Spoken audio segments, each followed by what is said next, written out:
रुको आ गई।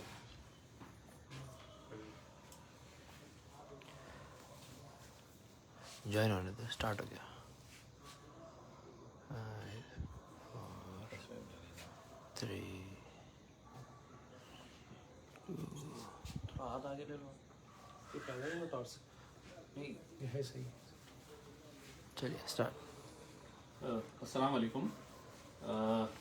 मैं रात में आप लोगों के सामने इस वजह से आना ज़रूरी था कि आज हमने ये ऐलान किए थे कि हम कल मुंबई आ रहे हैं, और जिस तरह मैंने पहले बताया था कि ये एक तिरंगा रैली है जिसके तहत इस मुल्क के आज़ादी के जो 75 साल हुए हैं उसमें अमृत महोत्सव मनाया जा रहा है।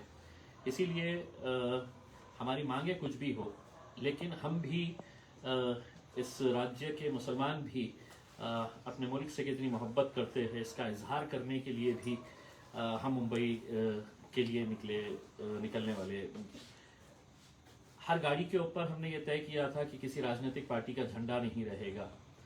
हमने ये तय किया था कि हर गाड़ी के ऊपर हमारा सिर्फ तिरंगा रहेगा, और हम मुंबई जाएंगे। मुंबई जाकर सरकार से कुछ सवाल है, वो सवाल हम करना चाहते हैं।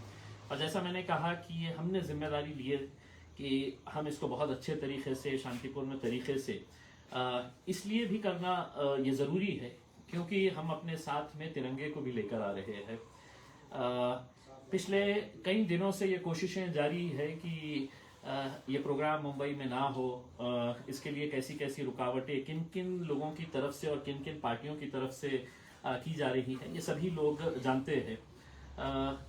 हमारे वेन्यू के ताल्लुक से कई लोगों ने सवाल किया कि ये वेन्यू कहाँ है, तो हमने ये बताया था कि हम आज रात में या कल सुबह ये वेन्यू डिक्लेयर करेंगे। उसकी वजह ये थी कि हमने जहाँ जहाँ पर भी जो कोई भी हमने ग्राउंड या हॉल हमने सेलेक्ट किया हमारे इस प्रोग्राम के लिए, तो दूसरे ही दिन हमको ये बताया गया कि नहीं, पुलिस की तरफ से दबाव आ रहा है। पुलिस से जब पता किया गया तो कुछ पुलिस वालों ने ये बताया है कि उन्हें कुछ राजनीतिक दलों की तरफ से जो सत्ता में बैठे हैं उनकी तरफ से ये दबाव डाला जा रहा है कि हमको मुंबई नहीं आने देना चाहिए करके। हम मुंबई क्यों आना चाह रहे हैं? एक तो ये है कि मुसलमानों के 5% रिजर्वेशन के ताल्लुक से हम सवाल करना चाहते हैं सरकार से, और अगर हम सरकार से सवाल नहीं करेंगे तो फिर किससे करेंगे? और लोकतंत्र के अंदर, डेमोक्रेसी के अंदर, जमहूरियत के अंदर ये हर इंसान को ये इख्तियार दिया गया है, ये संवैधानिक अधिकार हमको है, हर इंसान को है, लेकिन सिर्फ हमारे ही ताल्लुक से क्यों रुकावटें पैदा की जा रही है, ये एक सवाल है। मुझे मालूम है कि हम जब आपसे कड़े सवाल करने वाले हैं तो बहुत सारी दिक्कतें आपको आने वाली है, बहुत परेशान आप होने वाले हैं, इसीलिए आप हमारी आवाज़ दबाना चाहते हैं, हमको रोकना चाहते हैं। मैंने आज ही ये ऐलान किया था कि हमारी जिम्मेदारी रहेगी कि हम पूरे शांतिपूर्ण तरीके से वहाँ पर आएंगे और एक जमहूरी तरीके से हम अपना सवाल सरकार से करेंगे। वेन्यू के ताल्लुक से मैंने जैसा बताया था कि आज रात में हम फाइनल करेंगे, तो अब आपको मैं बता दूं कि हमारा जो वेन्यू है वो मुंबई के चांदीवली का जो ग्राउंड है, वो चांदीवली के ग्राउंड को फाइनल किया गया है, और वहाँ पर असदुद्दीन अवैसी साहब की सभा की तैयारियां चल रही है। हम सुबह यहाँ से 7 बजे निकलने वाले हैं, लेकिन इस दौरान हमको ये पता चला है कि दोबारा वही ताकतें फिर साजिशों में लग गई है, फिर पुलिस के ऊपर दबाव डाला जा रहा है, फिर पुलिस की तरफ से हमारे को रोकने की कोशिश की जा रही है। मैं महाराष्ट्र की पुलिस को ये कहना चाहता हूँ कि अगर हर राजनीतिक पार्टी को इख्तियार दिया गया है तो महाराष्ट्र के मुसलमानों को तिरंगा हाथ में लेने से क्यों रोका जा रहा है? क्या वजह है कि आप हमें तिरंगा लेकर नहीं आने देना चाहते हैं? हमारा राजनीतिक पक्ष हो सकता है, लेकिन ये कोई राजनीतिक मुद्दा लेकर हम नहीं आ रहे थे। अगर इस मुल्क के वजीर आजम ने कहा है, सरकार ने ये कहा है कि हमको साल भर अमृत महोत्सव मनाना है 75 साल आज़ादी के, तो जब मुसलमान अपने हाथ में झंडा लेकर आ रहा है तो यहाँ की पुलिस को क्यों इतनी तकलीफ हो रही है और किसके दबाव के अंदर वो हमको रोकना चाहती है? मैं महाराष्ट्र के director general of police, police commissioner और जितने वरिष्ठ पुलिस अधिकारी हैं उनसे मैं ये विनम्रतापूर्वक ये अनुरोध करना चाहूँगा कि इस मुल्क के अंदर डेमोक्रेसी है, डिक्टेटरशिप नहीं है। अगर हम कोई गलत काम करते हैं तो यकीनन हमें रोका जाए, हमारे ऊपर कार्रवाई की जाए। लेकिन अगर गाड़ियों में सफर करने का कोई प्रतिबंध नहीं है, मैं अपनी गाड़ी से दिल्ली भी जा सकता हूं, मैं अपनी गाड़ी से मुंबई भी आ सकता हूं, ये मेरी गाड़ी ही है, तो हमें गाड़ियों में बैठकर आने से क्यों रोका जा रहा है? हमें अपनी गाड़ियों के ऊपर तिरंगा लगाने से क्यों रोका जा रहा है? हमने ये ऐलान किया था कि हम सुबह 7 बजे औरंगाबाद से निकलेंगे और दूसरे इलाकों से भी आएंगे। अगर आपको कुछ दिक्कतें हैं तो आप चर्चा करिए, बात करिए, लेकिन इस तरह से अगर किसी राजनीतिक पार्टी के दबाव में आकर, और अब मैं खुले शब्दों के अंदर बताना चाहता हूं कि राष्ट्रवादी कांग्रेस के कुछ नेता और कांग्रेस के कुछ नेताओं के दबाव में आकर महाराष्ट्र पुलिस अगर हम पर दबाव डाल रही है तो ये निंदनीय है। हम बहुत इज्जत करते हैं पुलिस डिपार्टमेंट की, पुलिस बहुत अच्छा काम करती है, हमारे साथ सहकार्य करें।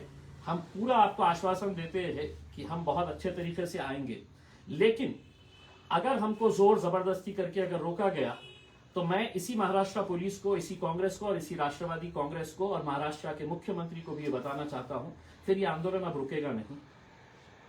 हम अगर आज बहुत अच्छे तरीके से आकर हमारा इस पैगाम को सरकार के पास तक पहुंचाना चाह रहे थे, तो कल शायद हम इस आंदोलन को और ज्यादा तेज कर सकते हैं, और ज्यादा तीव्र कर सकते हैं। क्योंकि आप अगर इस मुल्क के अंदर महाराष्ट्र के मुसलमानों को तिरंगा पकड़ने से, तिरंगा लेकर लहराने से अगर रोक रहे हैं, तो मेरे हिसाब से आप सिर्फ हमारे साथ धोखा नहीं कर रहे हैं, इस मुल्क के साथ आप गद्दारी कर रहे हैं। क्योंकि हम तो बड़े फख्र के साथ हम तिरंगा लेकर आ रहे हैं, और उस तिरंगे को रोकना मतलब मेरे हिसाब से एक बहुत ही निंदनीय काम महाराष्ट्र पुलिस द्वारा किया जा रहा है।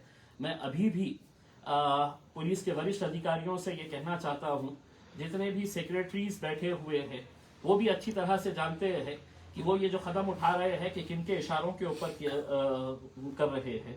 शायद मेरे हिसाब से हमने ये गलती कर दी है कि हमने पुलिस के पास आकर परमिशन मांगी। कल शायद हम ये परमिशन नहीं मांगेंगे, क्योंकि अगर इस राज्य के अंदर अगर शिवसेना औरंगाबाद में बिना परमिशन के मोर्चा निकाल सकती है, भारतीय जनता पार्टी नागपुर के अंदर बिना परमिशन के मोर्चा निकाल सकती है, अजीत पवार साहब पूना में और पश्चिम महाराष्ट्र के अंदर सभाएं ले सकते हैं, शरद पवार साहब महाबलेश्वर के अंदर अपने कार्यकर्ताओं का सम्मेलन ले सकते हैं, तो इम्तियाज जलील को और हमारे महाराष्ट्र के मुसलमानों को क्यों रोका जा रहा है? यह आपका भेदभाव नहीं है तो क्या है? मैं एक बार फिर से आपसे ये अनुरोध करूंगा कि हम अच्छे तरीके से आ रहे हैं, और हमने जैसा पहले बताया था कि इस मुल्क ने इतना खूबसूरत नज़ारा कभी नहीं देखा होगा कि हमारी हर गाड़ी के ऊपर हम तिरंगा लेकर आ रहे हैं। वो मंजर देखने जैसा होगा, और आपको भी वो मंजर देखकर फख्र होगा कि देखिए इस मुल्क के मुसलमान अपने तिरंगे की कितनी इज्जत, कितना सम्मान और कितनी मोहब्बत करते हैं।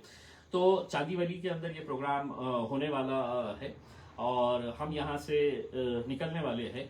सिर्फ पुलिस अगर जोर जबरदस्ती करेंगी, अगर हमें डराने, धमकाने और दबाने की कोशिश करेगी, तो मेरे हिसाब से लोकतंत्र के अंदर ऐसी कोई इजाजत ना तो किसी पुलिस को दी जाती है, ना किसी हुकूमत और ना किसी सरकार को दी जाती है। हम लोकतांत्रिक तरीके से हमारे को जो अधिकार है उसका इस्तेमाल करते हुए हम आ रहे हैं। मैं तमाम लोगों से जो मुंबई जाने की तैयारी कर रहे थे उनसे कहूँगा कि कल सुबह आपको तय प्रोग्राम के हिसाब से ही जाना है। जहाँ कहीं पर भी रुकावट आती है, हम उस जगह के पुलिस वालों से ये कहना चाहेंगे कि हम अपने अधिकार, अपने हुकूक के लिए हम ये लड़ाई लड़ रहे हैं। कल अगर आपने जोर जबरदस्ती करे तो शायद ये आंदोलन हमारा बहुत तेज हो सकता है कि कल ही हमने ये फैसला कर ले कि कल हम मुंबई जितनी ट्रेनें हैं वो ट्रेनों के अंदर भरकर आ जाए, जितनी बसें जा रही है उन बसों के अंदर भरकर आ जाए। शायद पुलिस को वो कंट्रोल करना मुश्किल हो जाएगा उसमें। और अगर हम चाहे तो बिना इजाजत के भी, जैसा शिवसेना, जैसा भारतीय जनता पार्टी, जैसा दूसरे राजनीतिक पार्टियां कर रही है, हम भी वो कर सकते हैं कि मुंबई तो हम पहुंच सकते हैं। आप कल रुका देंगे, लेकिन 2 दिन के बाद अगर हम अपने अपने रास्तों से अगर वहां पर पहुंच गए तो पुलिस के लिए, प्रशासन के लिए दिक्कत रहेगी। इसीलिए हमारा तयशुदा प्रोग्राम के अंदर किसी तरह की कोई रुकावट न लेके आए। मैं इम्तियाज जलील आपको आश्वासन देता हूं कि हम बहुत अच्छे तरीके से हमारा जो तयशुदा कार्यक्रम है उस कार्यक्रम को बहुत अच्छे तरीके से आपके सहयोग के साथ हम पूरा करेंगे। बहुत बहुत धन्यवाद, शुक्रिया।